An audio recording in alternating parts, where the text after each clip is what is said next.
अजित पवार गटाच्या वाट्याला जाणाऱ्या मावळ विधानसभेवरती भाजपनं दावा ठोकलाय आणि यासाठीच आज भाजपनं मावळमध्ये शक्ती प्रदर्शन केलं, मेळावा घेतला आणि याच मेळाव्यामध्ये भाजपचे नेते बाळा भेगडे यांनी सांगली लोकसभेच्या निकालाचं उदाहरण दिलं। आपण त्यांच्याशी बोलणार आहोत।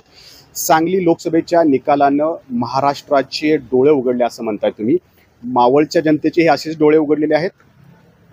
सांगलीच्या जनतेने, सांगलीच्या कार्यकर्त्याने त्यांच्या मनातला उमेदवार त्या ठिकाणी मिळाला नाही, म्हणून आमचे त्या ठिकाणी खासदार संजय काका पाटील त्या ठिकाणी उभे होते। परंतु त्या ठिकाणी चंद्रहार पाटील उबाटा सेनेकडून उभे होते, परंतु त्या परिस्थितीत त्यांनी विशाल पाटील यांना त्या ठिकाणी निवडून दिलं। आज मावळ विधानसभेमध्ये देखील कार्यकर्त्यांची भावना आणि जनतेच्या मनातला उमेदवार त्या ठिकाणी मिळावा या स्वरूपाची भूमिका आहे। परंतु मावळ तालुका हा भारतीय जनता पक्षाचा परंपरागत बालेकिल्ला आहे। 1957 ला रामभाऊजी माळगी यांनी मावळ विधानसभेच्या माध्यमातून जनसंघाचं प्रतिनिधित्व केलं आणि राज्यामध्ये जनसंघाचा विस्तार करण्यामध्ये मावळ विधानसभेतून सुरू झालेला हा प्रवास आज राज्यामध्ये आपण सगळीकडे विस्तार झालेला बघतोय। आणि याच काळात 1957 पासून तर 2019 पर्यंत सर्वात जास्त आमदार जनसंघ आणि भारतीय जनता पक्षाचे निवडून आलेले आहेत।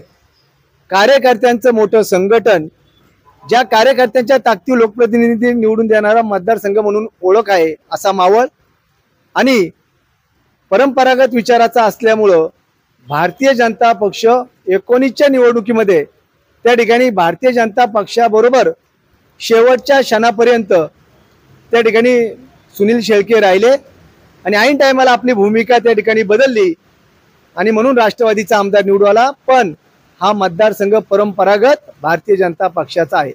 परंतु आता इथं एक बेसिक फॉर्म्युला महायुतीमध्ये ठरलाय की ज्या पक्षाचा आमदार असेल त्या पक्षालाच त्या ठिकाणची जागा सोडायची। म्हणजे आता इथं आमदार सुनील शेळके आहेत, म्हणजे घड्याळाला ही जागा सुटणार।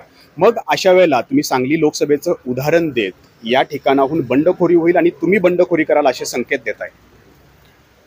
मी पक्षाचा निष्ठावान कार्यकर्ता आहे। माझा पक्ष आणि माझा कार्यकर्ता माझ्या दृष्टीने सर्वोच्च आहे।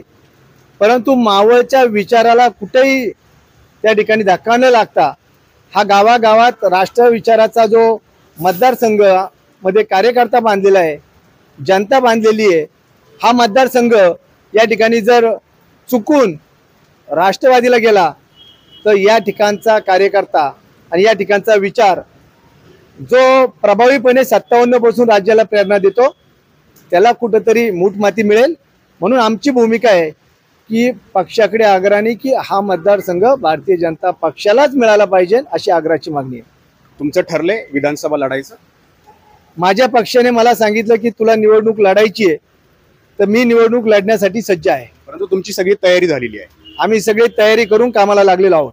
तुमचा या आत्ताच्या मेळाव्यामध्ये हा पण ठराव झाला आहे की सुनील शेळकेंचा प्रचार करायचा नाही, म्हणजे तुमचा प्रचार करायचा?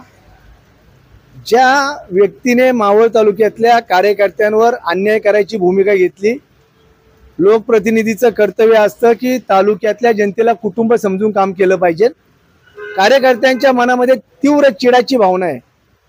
चिड आहे का तर कार्यकर्त्यांची घरं उद्ध्वस्त करून अशा पद्धतीचं राजकारण मावळ तालुक्याला सुसंस्कृत नाहीये।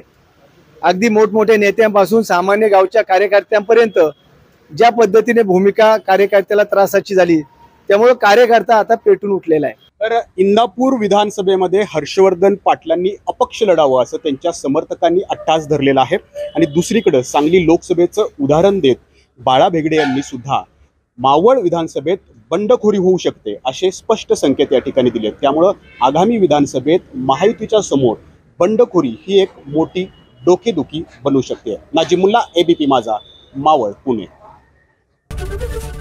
एबीपी माझा, उघडा डोळे बघा नीट।